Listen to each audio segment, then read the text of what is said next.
paint yang saya bawa tu tak ada kat sini. Tadi macam tak, masalahnya tadi ada tadi.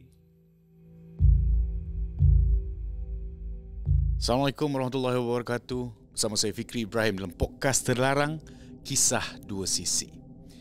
Kita selalu mendengar lately ni banyak betul orang kongsi pasal cerita mistik, cerita seram. Dan sebenarnya dia lah bukan sekadar satu budaya dalam kalangan masyarakat. Dia adalah aspek metafizik yang terangkan secara jelas dalam Al-Quran. Sama ada kita mau percaya ataupun tidak, tapi benda-benda mistik ni memang kita tak dapat nafikan kewujudannya. Daripada Nabi Musa dan beberapa Nabi menceritakan tentang kisah jin dan syaitan. Dan di podcast malam ini, podcast Malam Terlarang ini, kami bawakan kepada anda tetamu yang kita bakal berkongsikan kepada kita semua kisah-kisah di sebalik lukisan viral. Ada orang cakap individu ini boleh melihat dan menyampaikan apa yang dilihatnya itu dizahirkan melalui lukisan. Ada orang cakap ini satu anugerah. Ada orang cakap ini satu ujian ataupun dugaan kerana melihat pada kita nampaknya mudah, tapi pada mereka bagaimana mau melalui hari-hari.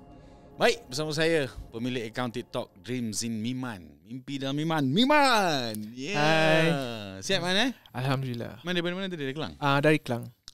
So basically Miman full time pelukis. Kira full time lah. So maksudnya saya tengok ada setengah kisah Miman tu, saya tengok sebenarnya bukanlah hanya fokus kepada perkara-perkara mistik, tapi ada juga perkahwinan dan sebagainya. Betul. Itu depends on the client lah. Kalau ada orang nak saya lukis, especially gambar-gambar kahwin, potret-potret biasa ni, potret-potret haiwan peliharaan, diorang pun macam kucing dan anjing tu, saya memang saya buat.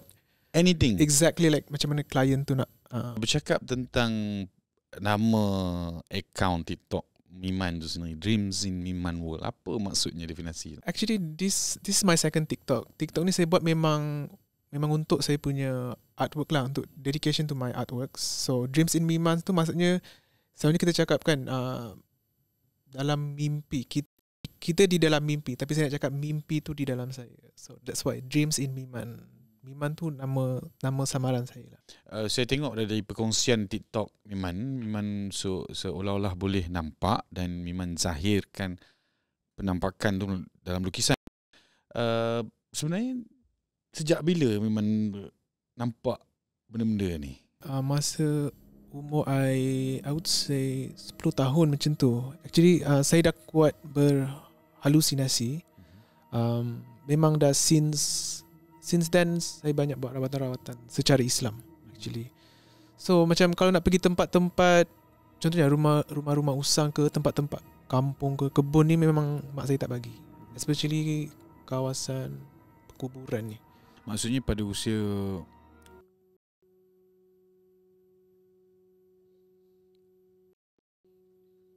okey. Nampak je seram kan? Saya tengah buat berani ni. Pada usia muda tu lagi jelas penglihatannya nak bandingkan sekarang maksudnya. Masa tu umur saya 10 tahun, saya memang ingat lagi. That was the first time? Yes. Masa tu dekat Filipina. Because my mother side is Filipino. No wonder. Masa tu arwah pakcik saya meninggal. So kita orang pergilah tanah perkuburan kan, proses-proses untuk kubur ni. Masa tu tanah tu terbuka lagi. Dekat situ saya start nangis. Saya start nangis depan yang lubang kubur tu. Mak saya cakap kenapa? Saya cakap saya nampak ada kelibat hitam dekat yang tengah duduk dekat kawasan perkuburan tu. So itu adalah my first experience with this kind of things actually. But throughout the years lah, macam okay, saya masuk sekolah rendah, saya sekolah menengah, saya jarang ada pengalaman macam ni until saya start melukis balik, which is around 2014.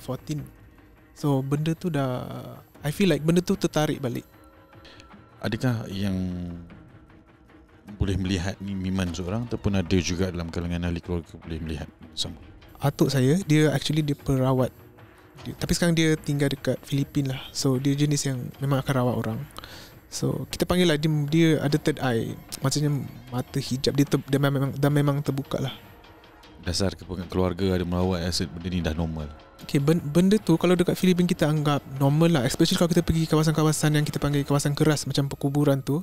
Usually baca ayat-ayat Quran dan minum. So usually itu adalah solution yang diorang akan bagi. Kalau macam contohnya budak-budak menangis ni sebab kena kacau, budak-budak demam ni sebab kena kacau. So usually diorang akan bagi macam ayat-ayat yang dah dibaca dengan Yasin. Usually it's just like that lah. Dia tak adalah sampai macam pergi jumpa ustaz ke. Kalau benda tu bukan masalah yang besar sangat, diorang tak buat macam tu. Sepanjang daripada 10 tahun kembali melukis 2014, kembali ada insiden-insiden tertentu, ada tak momen yang paling seram bagi Miman berlaku dalam hidup Miman?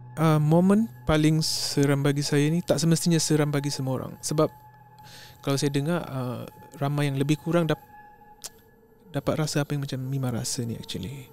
So one of the scariest experience that I been through actually masa I tengah prepare for my solo exhibition. Tapi lukisan tu actually dah terjual. Masa saya buat lukisan tu, saya jenis suka melukis dalam pukul 2-3 pagi. Sebab kalau buat tengah malam ni, dia punya idea ni lain macam. Dia punya rasa ada lain macam, rasa macam bersemangat. And then my family pun semua dah tidur kan. Sebab so for me I need that peaceful to give my best with my painting. So I ni jenis akan bawa selimut dengan bantal I depan lukisan tu. Sebab in case I ngantuk, I just tidur kat situ je. Sebab once I start pergi tempat lain, I akan tangguh. So memang I akan tidur depan tu. So there's this one night I terlelap. Tapi I ada memang ada niat nak tidur depan tu. I terlelap lah, I baring kejap. Masa I terlelap tu, pernah dengar tak pasal sleep paralysis? Kalau bila you kena tindih, di mana mata you tu macam terbuka, but you cannot make any movement. Even like your hands, your legs tak boleh bergerak. Masa saya kena tu, okay, satu lukisan ni I buat portrait lebih kurang macam yang dekat belakang ni. Dia adalah versi yang warna, yang macam ni. Okay. That one is for my solo exhibition. Seakan-akan macam ni. Tapi itu yang berwarna, saya pakai warna. Benda tu, bayangkan saya dah siap, bahagian muka dia tu saya dah siap. Tapi masa saya kena sleep paralysis tu, muka dia tu jadi hilang. Sama. Dia bentuk I memang dah siap dah. Dan 99% macam tu. Tapi benda tu hilang. Bahagian muka tu. Maksudnya pada lukisan tu, dah lukis, kan saya terbaring macam ni kan. Lukisan tu macam berdiri lah tegak macam tu kan. Tu hilang. Masa saya kena tindih tu lah. Mata saya terbuka tu, masa badan saya tak boleh gerak. So muka dia tu macam jadi sama-sama, terus lesap. Tapi masa saya bangun tu, actually ada muka tu. Cuma masa saya kena tindih tu, dia hilang. But at the same time, I boleh rasa macam benda tu ada macam dua belah tangan saya ni macam, kita biasalah kan, kita kalau kena tindih ni kita tak boleh gerak. So at the same time, saya boleh rasa macam satu genggaman yang menahan saya. Dia bukan macam, I wouldn't say rasa macam genggaman tangan, tapi benda tu is like a resistance. Macam you diikat, seumpama you macam diikat. Tapi usually kan kita ada trik tau. Bila kita kena tindih ni, you gerakkan hujung buku lali you. You gerakkan dalam like around 10 times. Benda tu sebab ibu jari masih boleh bergerak tau masa you kena tindih ni. So bila you gerak, automatically satu saraf seluruh badan tu boleh terbangun. Macam mana Miman mengklasifikasikan sleep paralysis ni adalah disebabkan makhluk gaib ataupun sebenarnya dari segi aspek sains mungkin salah tidur? Bagaimana? Bila kita sleep deprived, bila kita tak cukup tidur, kita punya receiver dalam otak ni dia lambat. So bila dia lambat, dia tak synchronize lah mata kita. Kita punya brain ni dia tak synchronize dengan hormon untuk tidur ni. Saya letak dalam kategori benda-benda yang macam pengalaman seram ni sebab saya nampak lah benda tu, saya experience benda tu. So it could be both things lah. Kalau based on science, for science ni untuk just to justification untuk orang yang tak percaya. Tapi even dalam Islam ni, actually sleep paralysis ni adalah disebabkan gangguan juga, a combination actually. Especially kalau emosi you tak berapa stabil.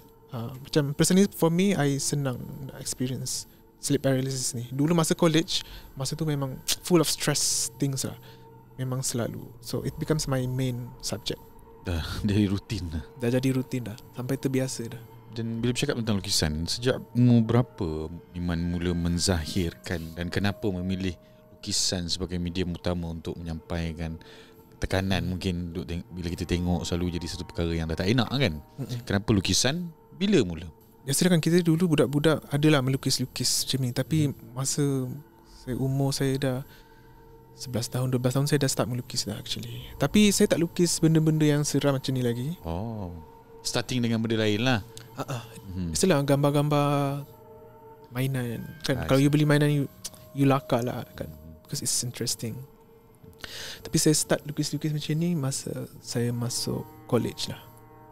Adakah sebab tekanan merupakan dorongan utama ataupun kenapa? Actually it's a good question lah. Sebab ramai, especially my cousins lah, saudara-saudara saya ni, dia akan tanya, before ni you punya lukisan is not like this. Because before ni, masa saya tak masuk college, saya buat pemandangan, saya buat portrait-portrait haiwan kan. Tapi bila dalam saya punya course ni, fine arts, saya ambil fine arts, course ni dia focus on trying to find your own identity, your niche. Yes, trying to find apa yang terkubur di dalam diri you tu. Sometimes you have a session where like lampu tu ditutup, you ada kertas dengan pensel saja. You jangan fikir benda lain, just fikir about yourself. So benda tu kita akan lukis. Itu adalah satu kelas lah yang saya sampai sekarang saya teringat, sebab benda tu memang it's an interesting class. So I think from there, bila fine art course ni are made to find your own identity, I think for some reason I feel like I found myself, my 80% of my true self. So sebab tu saya cakap mungkin benda ni unconsciously, mungkin daripada trauma in the past atau kesedihan yang saya tak pernah nak zahirkan sebelum ni, tiba-tiba baru keluar. Sebab yelah kan, dekat dalam right timing college ni mungkin benda tu terkeluar semua. Saya ada tengok gambar dalam TikTok Miman. Saya tengok ada kebanyakan lah kan, correct me if I'm wrong, kebanyakan gambar tu berunsurkan simbol mata, simbol pelik. Ada penceritaan di sebalik lukisan tu? Okay, before saya explain, actually simbol mata ni, orang cakap saya ni Freemason lah kan, Illuminati lah. Tapi actually saya memilih simbol mata ni adalah for me lambang kehidupan. Okay, cuba you ambil batu atau any object lah, or even shampoo lah. You ambil shampoo, cuba you letak dua mata kat situ, benda tu akan terus nampak hidup. So for me that's a symbol kehidupan. Itulah penjelasan. That's basically, yeah. Dan saya nak patah balik sikit tentang tadi ada melalui kesedihan tu. Saya ni sebenarnya rasa kadang-kadang cara kita bersembang ni one of the way to release our stress. Betul. To orang panggil memulihkan trauma lama kita. Sebab suka ataupun tidak, kebanyakan di antara kita ada trauma yang tersendiri. Cuma willing to share ataupun nak biar dia terperap situ sampai bagi kesan kepada kehidupan kita. Apakah kesedihan utama Miman yang Miman lalui? Saya dipahamkan Miman pernah lalu proses dibuli. Betul. Adakah itu menjadi kesedihan utama pada Miman ataupun ada lain? Masa tu sekolah rendah, tapi bagi saya masa tu bully ni adalah perkara yang normal. Mungkin pada zaman tu mungkin benda ni dah dinormalisasikan. So bagi saya, walaupun saya kena bully, walaupun teruk-teruk macam beg saya kena baling ke daripada tingkat 4 ke, baju saya ditarik dari sebelah kanan daripada belah kiri. Tapi for me, bila saya fikir balik, benda tu actually unconsciously mungkin menyebabkan saya buat lukisan ni. Tapi at that time, saya cakap benda ni tak apalah, biasa kot dekat sekolah. And kalau saya beritahu my parents pun, they just pass it off as some like it's okay, you need to fight back. That's typical kan, macam betul tak you cuba lawan balik. Because culture Philippines ni dia lain sikit lah. When it comes to mental health, sometimes kita anggap mental health ni just kita panggil mengada-ngada, benda remeh. Benda remeh. Tapi actually more or less benda tu akan affect your future, your adult version of you. So itu adalah satu soalan yang saya selalu tertanya-tanya kepada diri sendiri. Sebab saya pun pelik, macam mana saya pun sebagai seorang pelukis gambar-gambar seram ni, saya akan tanya, kenapa saya lukis benda ni? Adakah ini trauma yang saya tak dapat nak keluarkan dulu? And answer tu, saya tak boleh dapat answer yang 100%. So I feel like maybe by doing these things, I'm trying to find that answer to reach that destination. Saya rasa Miman seorang hebat, orang baik. Sebab tadi bila saya masuk bilik tu mula-mula, saya rasa the welcoming vibe tu ada. Cuma saya rasa di sebalik mata dan mulut yang cuba memberikan senyuman tu, ada kisah yang cuba ditutup, yang saya rasa macam, bukanlah kita menyalahkan Miman, might be there's something that you're trying to hide. Tak nak benda tu jadi weapon untuk orang kritik you. Mungkin sebelum ni pernah orang cakap certain thing, and I don't know why they choose you untuk membuli. Ada ke Miman? Mungkin perkongsian Miman tu boleh bagi pengajaran kat luar sana. Sebab saya nampak mata ni mata yang kuat ni. Sebab I masa sekolah rendah tu, I jenis yang pendiam lah, tak banyak berkata-kata. So maybe I'm just an easy target for them. Also maybe I look different from others. Maybe not dari segi rupa, but in general you doesn't look local like that. So maybe itu adalah, maybe I become a target, an easy target for them. It's very accessible. Like kalau orang bully pun, I jenis yang I tak boleh nak bersuara sangat lah. But I feel like sedih tak bila tak dapat peluang untuk bersuara tu. Ya, tahu tak, bila kita bila kita balik ni kan, kita seorang-seorang dalam bilik, kita akan terfikir, kalaulah aku cakap macam ni, kalaulah aku pertahankan diri aku macam ni. Tapi bila you face the real situation, bila you kena bully tu, contohnya keesokan harinya, you dah tak boleh nak lawan. You cuma boleh lawan bila seorang, baru you boleh buat this fabricated or lakonan semula di dalam kepala you. You cakap kejadian dia, saya dapat melawan pembuli ni. Itu you punya own story di dalam minda. Tapi bila you dekat depan the real situation, you speechless. Saya percaya ada beberapa sebab benda tu berlaku kan. Mungkin kadang-kadang sokongan daripada keluarga ataupun situasi yang kita lalui. Tapi this is a good story, good sharing, especially to campaign. Kita pun banyak berlaku kes bully sekarang ni. Mungkin satu pesanan kepada pembuli-pembuli di luar sana, daripada seorang yang pernah mengalami situasi dibuli, apa Man? Saya rasa lah, bila pembuli ni, diorang, it starts with a small joke, you know. Like contohnya macam tarik-tarik seluar, ambil pensel ni.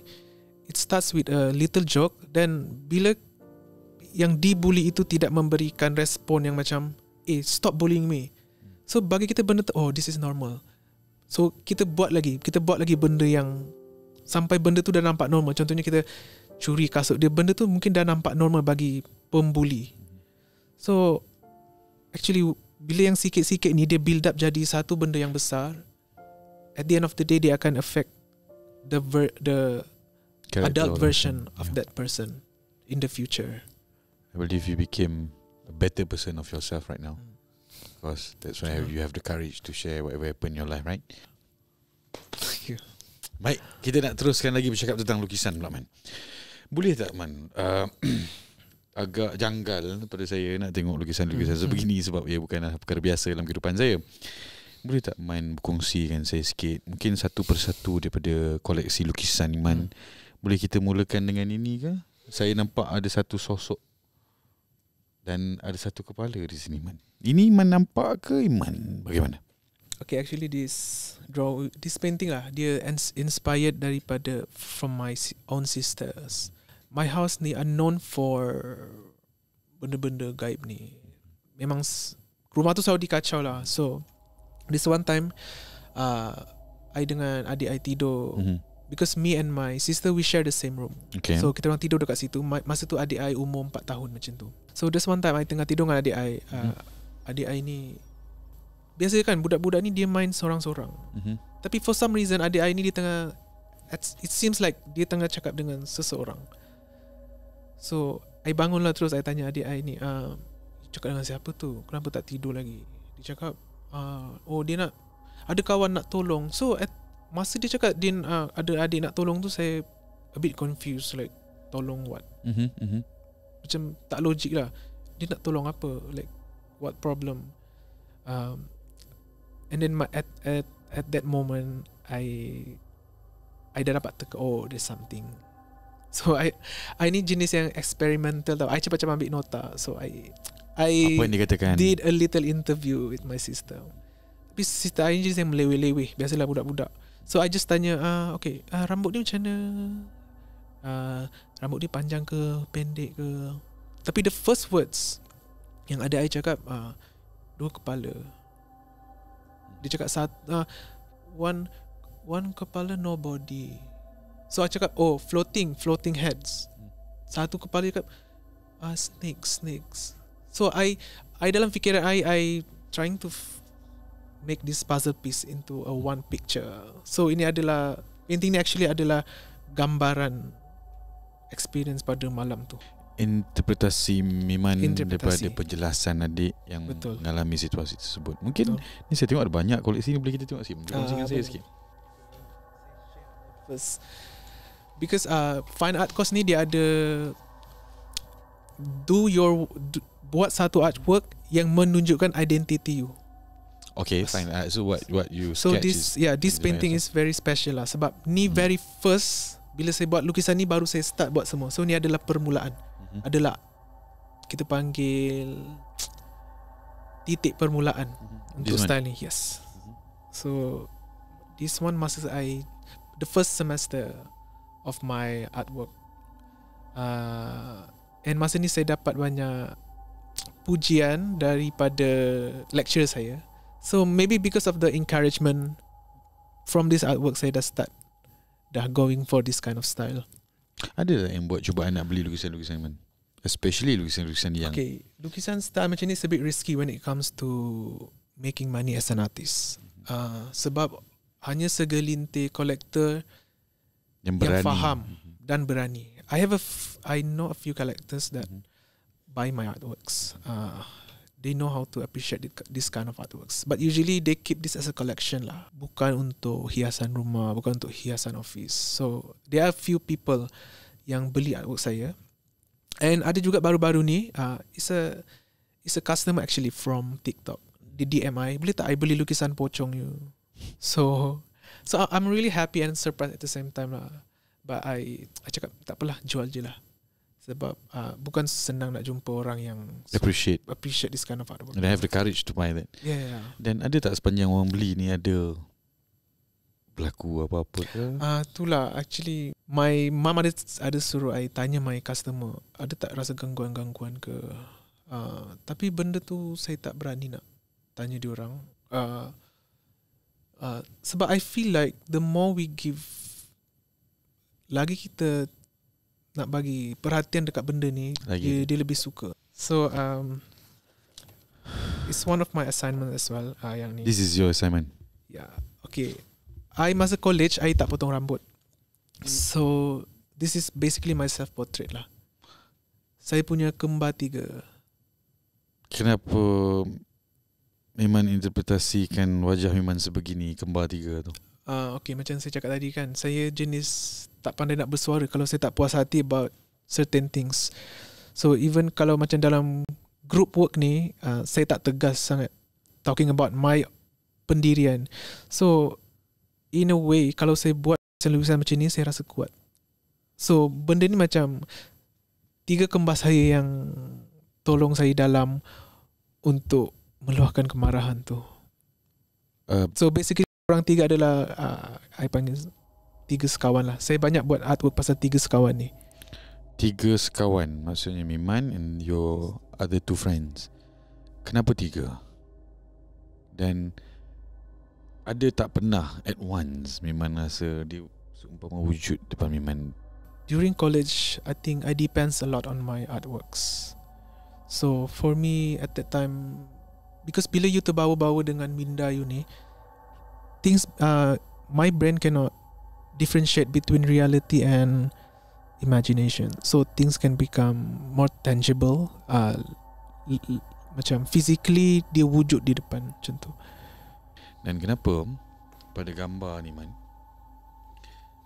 kalau kembar maksudnya seiras, tapi Miman menggambarkan wajah ni seumpama macam, bagi saya lah, macam ada tekanan melalui satu perkara yang susah nak digambarkan dengan kata-kata. Actually you get that point right lah. Actually when I was younger lah, orang tak pandang saya serius lah.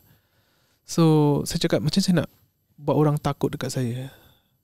So because I don't have the courage, even myself dalam design I don't have the courage to show yang saya ni kuat dan tegas. So lukisan ni adalah salah satu macam ekspresi ni macam nak menunjukkan yang aku lebih kuat daripada kau.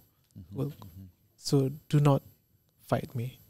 Kita tahu alam gaib ni tidak lari daripada unsur jin dan iblis. Sejauh mana Miman rasa kewujudan benda-benda gaib ni dengan diri Miman tu sangat dekat? In the process of making a painting, right, we are looking for the perasaan kita. Apa perasaan kita melukis? Kita jangan fikir pasal final result. Sebab yang penting dekat situ adalah cerita dan story yang kita dah zahirkan kat lukisan tu. So sejauh mana ni saya rasa as long as I have the courage, as long benda tu mungkin menjadikan adalah satu medium untuk saya berkarya, untuk lepaskan maybe any unconscious trauma yang I tak tahu, selagi itulah saya akan masih buat lukisan-lukisan macam ni. Miman, bercakap tentang gambar di potret di belakang saya ni, satu lukisan yang viral pada satu masa, dan ada yang menggambarkan seolah-olah lukisan ini bergerak. Apakah sebenarnya lukisan ni, Man? Actually, lukisan ni dia adalah sketch before I buat yang lagi satu tu, yang I cakap versi warna tu. Ini adalah sketch yang first, version 1, version 2. Version 1 usually I buat ni untuk tahu komposisi subjek, arrangement dalam satu buah canvas tu. I nak tengok macam mana before I proceed on cat minyak lah I menggunakan warna ni. So ini artwork ni dah bertahun. Without this artwork, tak adalah artwork yang lagi satu tu. Saya cuma ada gambar dia. Benda tu dah ada collectors dah beli. Tapi I don't really ask the update. Artwork tu lah yang banyaklah orang report, cakap macam things happen, macam like I said kan. Itulah, I think that's the artwork that rupa dia hilang. This is the sketches of that one. Saya punya self collection lah. Saya takkan pernah jual, takkan pernah bagi orang pinjam pun, tak pernah. Usually kalau ada orang nak beli artwork saya tu, saya jual je. Saya tak sayang sangat. Tapi artwork ni, saya bukan nak katakan saya sayang atau memuja artwork ni, tapi disebabkan dia ada dia punya on background story, saya memang tak berani nak jual. So actually artwork ni adalah salah satu painting yang saya gantung dekat bahagian tangga rumah saya.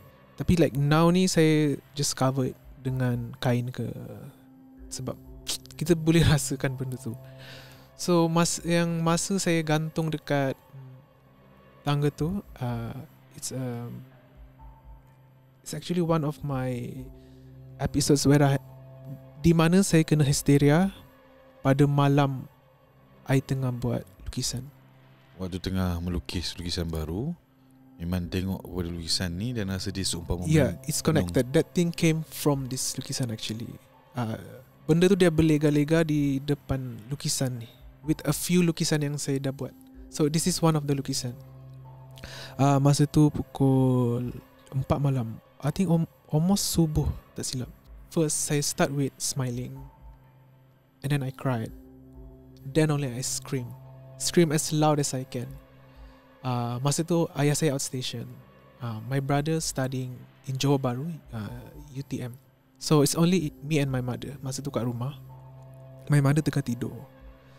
Masa I menangis tu, mak saya tak perasan lagi until I jerit tu, mak I turun daripada bilik. Okay, one things yang pelik lah saya notice dekat mak saya ni, masa dia turun tu, muka dia berubah-ubah, seumpama dah bukan rupa ibu saya. Kejap muka ibu saya, kejap muka yang kita panggil macam nenek tua. Masa saya nampak tu, actually saya dah faham, tapi saya tak beritahu mak saya lah. Sebab saya tak nak mak saya, sebab mak saya ni pun jenis yang sensitive, emotionally sensitive.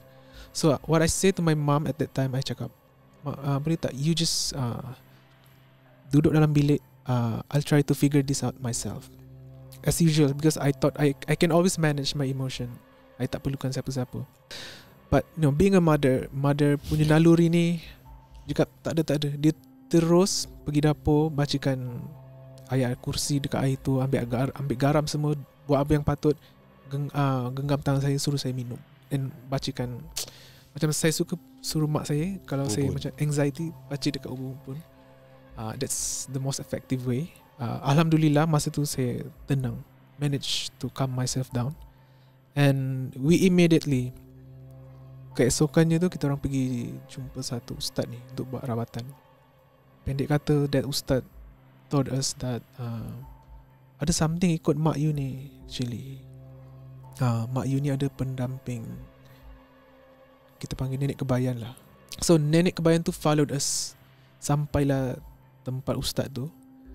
Ustaz tu yang cakap yang nenek kebayan ni tengah menjerit dan marah, kenapa kita nak buat rawatan ni.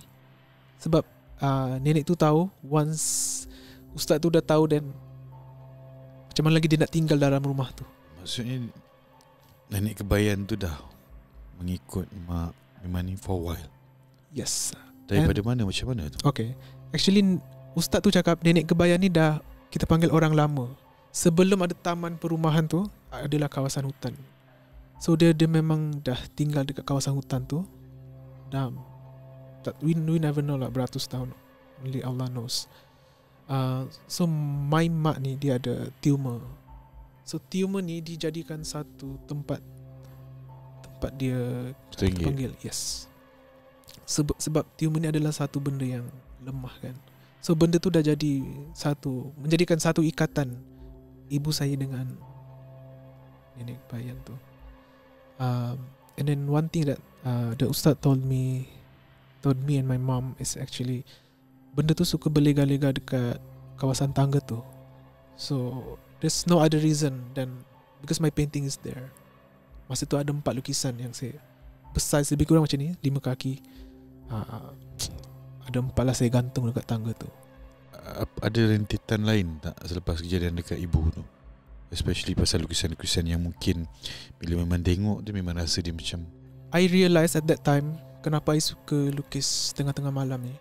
Sebab ustaz tu ada kata, you jenis suka lukis malam-malam Dia cakap, you ada tak rasa macam bersemangat kalau buat lukisan sorang-sorang ni? Dia cakap, I cakap memang ada pun. Dia cakap benda tu kalau you terlalu mengikut perasaan you, benda tu akan mengiringi membuat sebuah lukisan tu. So I'm not sure lukisan mana satu yang affected by that kind of presence lah. Tapi mungkin only certain people that kalau boleh rasa dekat satu lukisan tu, maybe that lukisan ada diiringi oleh something. Okay, tadi Miman cakap Miman mungkin mengalami benda tu secara realiti ataupun ianya hanyalah imajinasi ataupun halusinasi Miman. Dan bila bercakap tentang tu, as a friend, I'm asking you as a friend, sure. adakah Miman rasa perkara ni ada kaitan dengan mental health issues since ada trauma pada masa kecil dulu? Secara jujurnya, masa saya dulu-dulu, even during college, younger years, masa muda-muda, I'm emotionally unstable. Tapi saya tak pernah nak tergerak hati nak pergi psychiatrist ke, because I feel like itu adalah masalah yang bagi saya letak paling kat bawah lah. Banyak lagi masalah yang saya nak pertengahkan. So mungkin ada benda yang contohnya mental illness like you mentioned, mungkin itu adalah dia play a big role into making my artworks. Cuma I tak confirm lagi dekat psychiatrist, do I have this? Of course I search kat Google ni, actually I ada symptom, like example like bipolar. I feel like, why do I have bipolar? I boleh tiba-tiba I have like split personality. Yeah. So of course like you shouldn't self-diagnose lah. You kena pergi psychiatrist dan tanya what's the causes. Tapi I tak pernah tergerak hati sebab personally benda tu I letak dekat bawah, paling bawah sekali as my masalah kehidupan.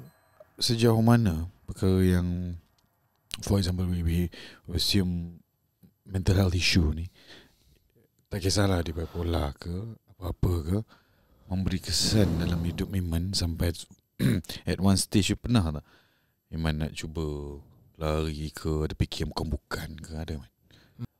Surprisingly, hurting myself is I never thought about it. Sebab of course kan kita diajar kalau you kill yourself, you susah dimaafkan. It's like confirm. Tidakkah benda tu lagi sakit daripada apa yang you hadapi sekarang? And I always have these words lah. My sister always told me, my other sister, perasaan yang you hadapi sekarang ni takkan kekal selamanya. Maybe today you rasa, tapi in the next 3 days you akan rasa happy balik. And then please look at your family. If you try to hurt yourself, people around you it's gonna be more painful for them. And I selalu letak tu dekat kepala otak saya macam it will not last. Walaupun saya tahu mungkin I have an undiagnosed mental illness, tapi benda ni pun saya anggap macam ujian. Man, thank you for your sharing, man. Actually, ada orang dia rasa janggal, malu nak kongsi, tapi it's a good sharing.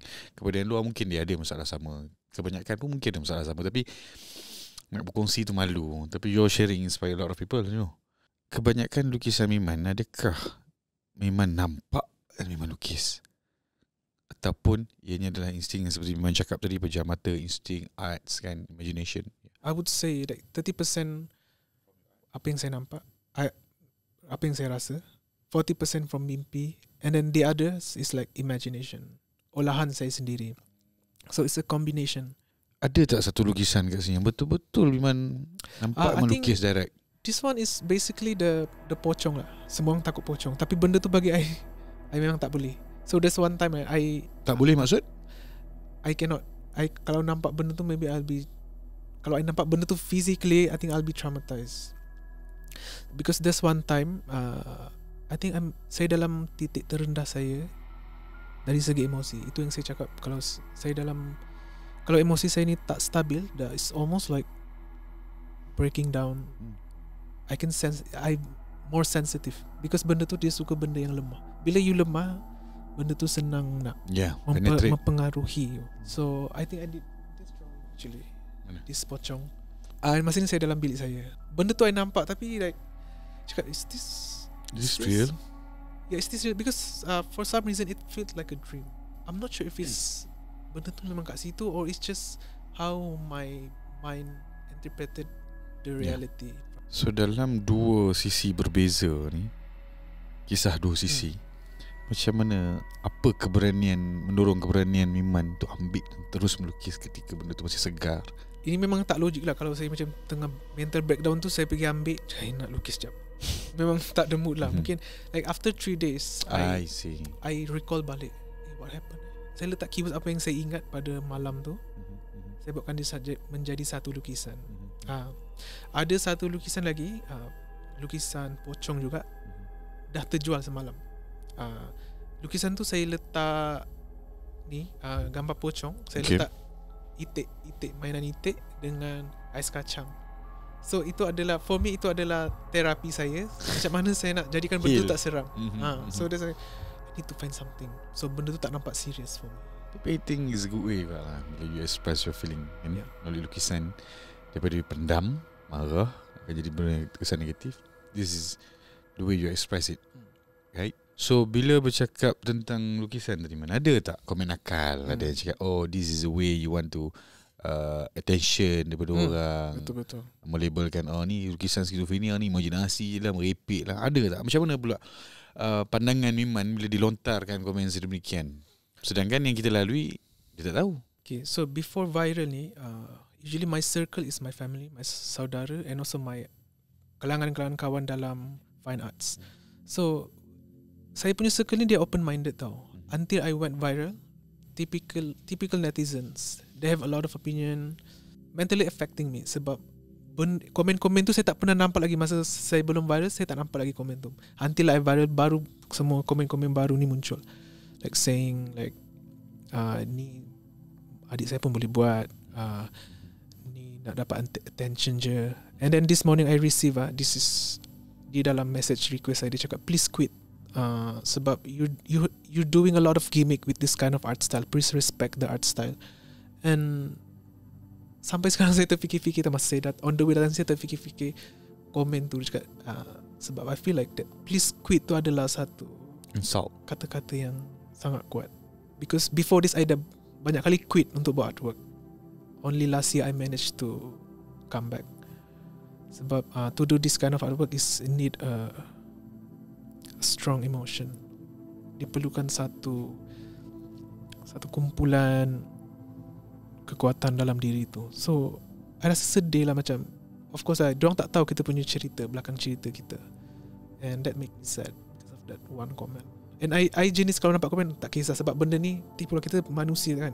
Akan ada komen-komen yang kita akan terasa, kita boleh terfikir-fikir sampai terbawa tidur. Should I stop? Imajinasi ni bla bla. Dan bila bercakap tentang lukisan, ini mengarah kepada mistik, kepada tak ada tak bila ada sesetengah orang membagi pandangan kepada Miman, tak payahlah lukis ni, benda ni tak elok dari segi agama, bercanggah dan sebagainya. Dan poin kedua saya adalah bukankah bila kita melukis perkara sebegini, dia akan mendorong perkara sebegitu untuk lebih dekat dengan kita. When people comment macam benda ni bercanggah, itu tak, dosa paling besar adalah melukis benda yang menyerupai manusia. Bila saya nampak komen tu, actually saya tak reply because I agree. Yeah, it's true. 100% true. Saya agree. Nafikan. Saya tak menafikan. And tapi benda ni is my healing process. And in a weird way, benda ni pun mendekatkan saya dengan Tuhan. Sebab I become conscious of myself. Bila ramai orang cakap syirik ni, I trust, my mindset is always terfikir semua ilham ni datang daripada Allah. Rezeki yang saya viral ni, ini semua daripada Allah. Sebab bila you viral because of this benda-benda seram ni, benda-benda mistik ni, we tend to think that my artwork have impact. Maksudnya lukisan saya ni hidup. Mungkin memang dia hidup, tapi benda tu saya tak anggap lukisan ni membuatkan saya viral. It's rezeki Allah yang bagi. So I always turn to the only one every day. Sebab I tak nak, macam saya pun takut nak jatuh syirik. And I understand all the comments. I'm not offended kalau orang komen-komen. Sebab benda tu betul lah. Ya, benda tu betul. Tadi bagaimana pula yang macam bila kita melukis benda ni, seumpama kita mengalu-alukan, mempromosi kepada mereka untuk datang mendekati kita. Ada tak bang? Okay, lukisan ni saya dah lama simpan dalam store until yang selepas kejadian Gempak tu. Sebab lukisan ni I dah lama nak orang appreciate dia. Sebab lukisan ni macam, ayah saya pun tak suka lukisan ni. Saya cakap macam lukisan malas. It's just like black paint and that's it. Funny thing is, actually lukisan ni saya punya lecturer tak approve. Sebab? Because kita panggil dia tak mendalam. Tahu tak, dia macam bila macam you letak gambar, it's not very fine arts. Fine arts ni dia adalah salah satu yang lebih complicated tau.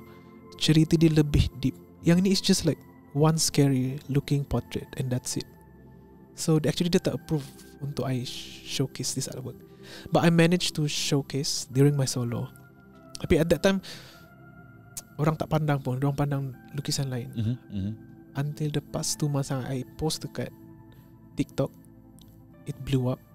So I think dekat situ, of course lah, benda tu bila kita buat, dia mungkin mengalu-alukan benda tu, tapi kalau boleh kita jangan ambil benda tu serius. Sebab benda ni ada orang dia buat apa, dia terlampau terbawa-bawa. And I did that actually before, but now I'm trying to be more careful. And it's as cliche it may sounds, but cukupkanlah solat 5 waktu tu and baca apa yang patutlah. What happened bila terlampau terbawa-bawa tu? Ada perkara-perkara tertentu jadi? That's one time I ambil akar daripada satu sungai ni. Because one of our assignment is like pick up any things. Do not use paper, do not use any pencil. Okay. Pick up like things from outside. Okay. So I pun terfikir, there's satu sungai tu tempat kemah lah. I selalu pergi dengan family I, and sana banyak benda-benda yang cantik macam batu-batu semua. So I saw this one akar yang dia menjala around this batu yang besar ni. dia sangat cantik. Dia macam berbentuk tangan tau. So and benda tu actually dah nampak mati. Akar yang dah layu tau, dah mengeras tu. So saya pun terfikir, saya pergi ambil parang, cabut. Saya parang tu, saya cantas. Cakap, oh ni cantik ni, saya jadikan satu sculpture untuk my exhibition. So I bawa pergi rumah. I tak perasan anything until 3 days before my exhibition. Masa tu lah yang saya cakap, sculpture tu saya ada bawa gambar dia. Itu yang saya lupuskan tu.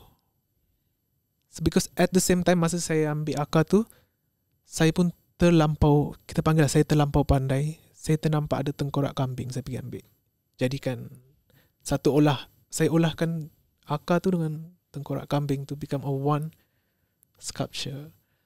And then benda tu saya pamerkan for my exhibition. And 3 days before exhibition, of course akan preparation. You balik kejap, and then the next day you awal-awal pagi tu you continue your preparation. And then this one cleaners mentioned to me that oh hebat artwork you satu tu terapung-apung. That I tak ada buat. I ada buat in light installation lah, macam efek-efek lampu, but tak ada lah yang terapung-apung macam ni. And I didn't tell my fellow artist friends, sebab I feel like kalau saya cakap benda tu, macam saya cakap, oh this exhibition is about me, because it's a group exhibition, so saya tak nak nampak macam it's about me, nak perhatian. Give me the light. So I didn't mention that until a few months after. But of course they are foreigners, so pemahaman diorang tentang benda gaib ni lain. Ada yang, bagi diorang mungkin ada yang merepek, ada yang mungkin saja buat cerita. So what happened with that art? Saya dah lupuskan. It's actually a 5 sculpture. I have the picture actually. Saya terus lupuskan lepas that event lah. I mean, I'm proud of the artwork, tapi benda tu dah datangkan keburukan. Dia dah guna tengkorak macam tu. Memang I don't know what I'm thinking at that time. Tengkorak kambing dengan akar tu dah buang. Betul-betul buang ke ada bawa sebenarnya? Gambar ni saya bawa. Fotografi tu saya bawa. Tapi benda tu dah memang saya dah lama buang dah. Boleh. Boleh. So ini adalah katalog your own. Masa saya dekat college, we have to make our own catalog. So semua saya record dalam ni. This is one of the sculpture. So ni adalah tengkorak yang saya cakap saya ambil tu. Ini adalah akar. Saya dah olah dia jadi 5 sculpture. Oh, maksudnya bukanlah satu gabungan? Bukan. Saya pecah-pecahkan. Ini oh iyalah. Ini adalah badan akar yang saya ambil tu. It's actually a water fountain yang berdarah. Apa ni, si budak gemuk? Nama beruang saya tu. Ni beruang anak patung ni. Yang saya cakap tadi. Ini adalah akar yang saya nampak tu, dia panjang tau. Dia ada badan dia, dan barulah yang kecil-kecil ni. So ini adalah yang kita panggil dia punya badan yang saya tunggak utama lah. So I made it into satu water fountain lah. Saya dah olahkan dia jadi macam satu sculpture yang macam ni. Sebelum kita kejap lagi saya minta Miman lukis. Boleh. Tapi ada yang cakap Miman ada kebolehan untuk nampak kalau benda tu ada sekeliling kita, betul? I can sense the presence. Pada mata Iman, lukisan tu sebenarnya tak ada pun maksud seram, tapi lukisan tu adalah ada maksud personal ataupun professional. Yeah, the one behind you. Okay. Is the exact description. This actually it has a title. This lukisan ada title dia sendiri. Panggil The Guardian. The Guardian tu adalah penjaga. Tapi bila saya beritahu yang penjaga ni, orang terus label saya syirik. Saya bukan nak cakap oh dia menjaga saya. Of course Allah is the one protecting me, but dia menjaga dari segi, it's so hard to explain to people that don't understand art, you know. Try me. You know, I say like, oh, I make artworks so I can feel strong. Sebab muka I ni mungkin terlalu budak baik ke. Orang selalu cakap budak baik. So when I make scary things, it make me more powerful. I rasa spiritually powerful. So bila I buat artwork ni, that's my first intention. They just label me as like syirik, but it's one of the reason that I do this artwork, to feel strong, and I use a lot of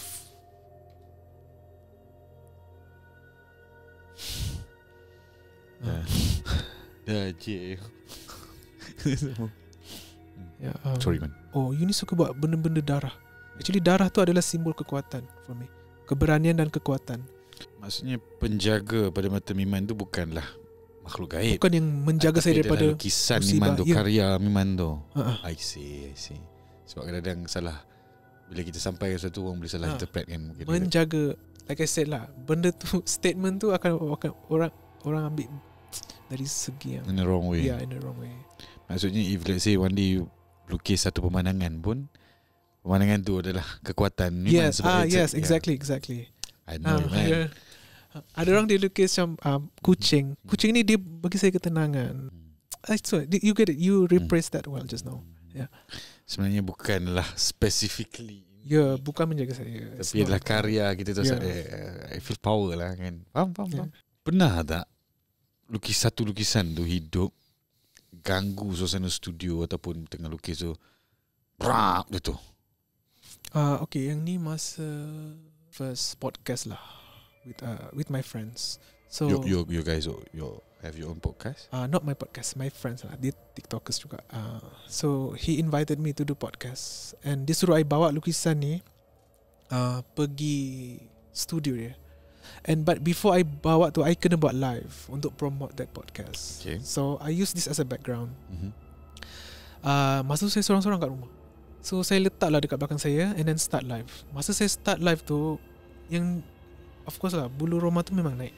Yang kat, especially this left hands, usually kan bulu roma you naik semua. This one is just this one. Bahagian sini je. Masa tu saya husnuzon lagi, cakap ni tak ada kot. Just maybe yang lampu tu start flickering ni macam berkelip-kelip lah, and then pecah. Masa pecah tu, I terus text kawan I keluar daripada bilik tu, I cakap boleh tak postpone, kita buat siang. Because I terus jujur, I cakap right now I don't feel good. Okay.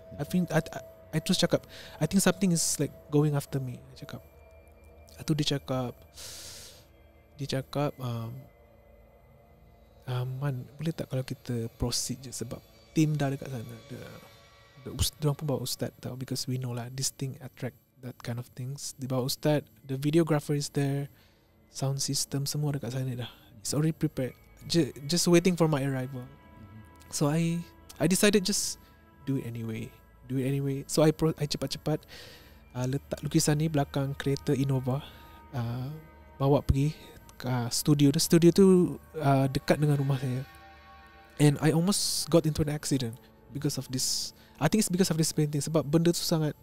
You think too much about it? What? Yeah, masa saya keluar daripada rumah tu, saya memang dah rasa lain macam. And to be honest, I feel like I should have respected my instinct lah. I shouldn't follow proceed. Walaupun of course lah, the team semua dekat sana, so I rasa a bit selfish kalau I tak pergi. But I feel like I should have followed my instinct, sebab gila, dah membahayakan nyawa saya sendiri. Ada satu komen tu saya tengok, dia cakap ada satu lukisan Miman, matanya tu bergerak dalam video tu. Which one? Lukisan sama ke? It's the podcast actually. It's not. Itu pun adalah lukisan yang saya panggil 3 sekawan. I did that recently actually. I think last month I buat. Memang real ke dalam video tu bergerak? Ataupun actually it was exaggerated, but the benda yang bergerak actually kat situ adalah satu canvas tu yang bergerak. It's not the image inside. Exaggerated. Yeah, exaggerated. It's real, but that one is just exaggerated. Okay, Miman cakap sometimes you can sense kalau benda-benda tu ada sekeliling ataupun seakan dengannya. Tapi tadi kita dah berjanji nak lukis saya. Mungkin hari ni ada idea, mungkin tengok saya ni nak interpret something ke, saya lelaki budiman ke apa ke. Oh tak, anggap aku sendiri. Tak, mungkin ya, silakan. Kalau saya menarik tadi pasal 3 sekawan tu, sampai sekarang benda tu masih dekat dengan Miman ke? Which one? Yang saya cakap 3 kembar sekawan tu? Kembar. Actually benda tu saya nak jual dah. Sebab I feel like I've lost connection with it. Tapi of course it has a special meaning for me. Ini maksudnya spontan. Spontan. Kira spontan. Macam tahu pula macam apa? Macam pandai pula saya Nak minta tolong kawan? Boleh? Silakan. Tak, pen yang saya bawa tu tak ada kat sini. Tadi macam tak, masalahnya tadi ada tadi.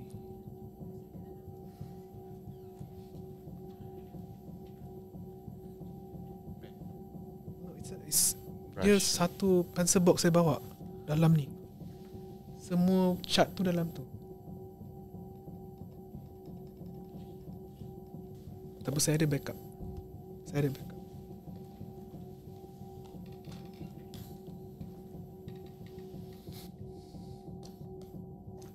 Ni nak mula dengan apa, Man? Saya terus buat dia punya rupa lah. Saya terus dia punya rupa. Maksudnya selama ni kalau buat benda-benda macam ni, ink paling banyak pakai hitam, kelabu merah. Kelabu merah, hitam putih dengan coklat. So soalnya saya buat macam I use the silhouette. Kita panggil bayangan dia dulu, baru saya pergi buat detail dia. Selalu berapa lama main ambil satu lukisan? Ke bergantung juga? Bergantung. Kalau macam kalau kita buat realism ni macam kita cuba ikut one to one lah. Could take weeks lah. But if it's like small sketches, could be a few hours. The fastest one maybe 10 to 30 minutes. Ada pernah tak memang melukis ke ataupun tak melukis pun, dan bagi saya bila memang cakap tadi benda ni sebuah satu realiti ataupun imajinasi kan, memang rasa ada masa seolah mereka ni sedang bercakap, menyampaikan sesuatu ke memang. Dari segi, I rasa, mungkin I assume lah, mungkin dari segi pergerakan dia, mungkin diorang bukan bercakap untuk menyampaikan sesuatu. Mungkin dari segi pergerakan dia. Maksud pergerakan? Dia kelibat ke, tak tahu lah, for some reason mungkin benda tu ada makna. Manusia ni dia ada aura positif, kita rasa positif, good vibe kan. Betul. Ada ke? Boleh rasa ke ada macam orang yang negative vibe, end up memang betul negatif, ada ke? Saya cakap dekat mak saya actually, saya cakap mak mungkin saya ada kelebihan lagi ada. Sebab mak saya ni jenis yang dia cakap orang tu tak baik tau. Benda tu mula saya tak percaya. Saya cakap mungkin mak saya ni kuat sangat sangka buruk, tapi actually lama kelamaan benda tu akan terbukti juga. And I feel like I have that, macam not like aura but like type of people macam dia ni perangai yang jenis macam mana. So I tend to I have that habit to assume things. I can stop lah kat sini. Rasa tak best lah? Macam tak best. Okay, boleh je stop, no worries. Okay, so boleh saya pegang kan? So ini lukisan yang Miman lukis. Mungkin Miman boleh jelaskan sikit mana apa maksud di sebalik lukisan ni? For me, it's just panggil bayangan lah, bayangan. It's like you, benda tu you boleh nampak tapi you tak boleh nampak dengan mata, you boleh nampak dengan hati. I don't know how to explain it, but like I boleh nampak tapi bukan dengan physically, pandangan. Tadi kenapa masa melukis masa rasa tak best? Tak tahu, sesak nafas pula. It's the same feeling masa saya. Actually this is normal lah, for me normal. Tapi I don't know, today is a bit, benda tu lebih ketara. Somehow it's like overwhelming. Overwhelming. Faham? Main boleh saya letak di depan ni, Man? Boleh. Mungkin nak kering kejap kan? Untuk lukisan kedua ni, saya personally, if I can request from you, melukislah saya dan apa yang menampak saya ni. Mungkin nampak apa-apa ke, just feel free to do it. Ini dah ada tu di background dia. Background dia. Lukisan ni dia tak boleh sempurna sangat. Sebab lagi sempurnakan lagi jiwa tu hilang. For me lah, for my personal style. Sebab different artist different. Bagi diorang sempurna tu bagi diorang lain-lain. Ada yang sempurna bagi diorang satu line tu pun dah sempurna untuk diorang. Ada orang dia kena betul-betul achieve macam one to one punya effect. Contoh macam ni. Bagi ada orang dia nak colour lagi. Ada orang dia akan dia kasih smooth lagi. Tapi for me itu adalah dia punya seni dia. Ya, seni dia. Tapi macam mana dengan budaya Malaysia menghargai lukisan ni? Dah lebih baik daripada dulu ataupun masih di tahap yang sama? Kalau dari segi value lah kita panggil lah, macam bila kita letak harga tu bagi orang benda tu mahal. Sebab bagi dia orang dia nampak kita buat tu mudah. Tapi actually bila kita buat lukisan tu adalah satu hasil daripada 15 tahun dia belajar. 15 tahun of struggle. So itu yang orang sekarang susah sikit nak tengok value dekat situ lah. Sebab dia tak tahu yang dia ingat mudah. Bayangkan 30 jam untuk buat satu lukisan tu, itu adalah masa yang saya korbankan untuk buat. So masa itu adalah emas. So automatically the value come from the time you spend to do the drawing. Yeah, I think that's about it.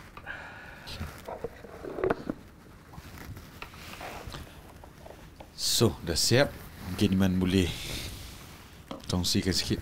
So, ini adalah lukisan seorang, boleh tunjuk sikit? Figura yang I panggil dia penari. Penari seorang perempuan yang dia jenis figura yang kalau dia nak muncul, dia muncul.